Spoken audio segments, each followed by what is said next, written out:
Psychologist and early show contributor Dr. Jennifer Hartstein is here to talk to us a little bit more about discipline, right and wrong. Why do you think people are actually putting this out there nowadays? Well, I think it's the same thing we've talked about before of we all put it out there, and I think it's a skewed idea of it takes a village to raise your children, and so we're reaching out to get additional help, to get support, to get some sympathy or some empathy. Even some validation, you and think? Some validation for sure, and the fact is it ends up being very harmful to your children, but these mothers seem to be at the end of their ropes, really frustrated and seeking any outlet they can to get some support or guidance. So there are two issues then we want to address here, the children and the parents. So let's start off with the children, because we've seen sort of public humiliation forever. I mean, everyone's seen something in the grocery store and you cringe for the child at the other end of that tirade. As a parent, you wonder too what's really going on. Right. What does the public humiliation do for the child? It does depend on the level of the public humiliation, and we have to start to think about what does that bring to the kid in a sense of shame.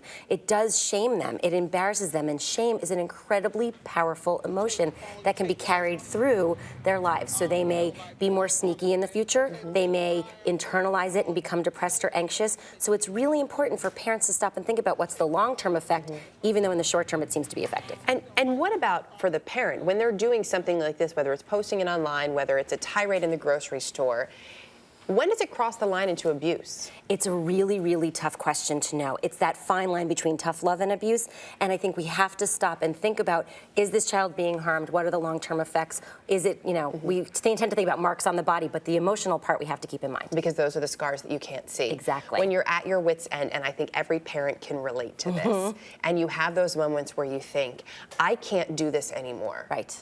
What do you do as a parent? I mean, sometimes I just step away and I tell my son, mommy's giving herself a timeout. Perfect intervention. The fact is that you want to model what it's like to take that time out. So if you are feeling so frustrated that you want to wring their neck or do something that could be considered to be out of control, try and take a breath, try and step away, and go back to it and deal with it later. Don't ignore it, but take care of yourself and you'll take care of your children. Ultimately, how do we get our children to listen more, to ultimately behave better so that we're avoiding this form of discipline down the line? Right, it's really hard. So there's a couple things we really want to think about. We want to set the expectations early and when they're young.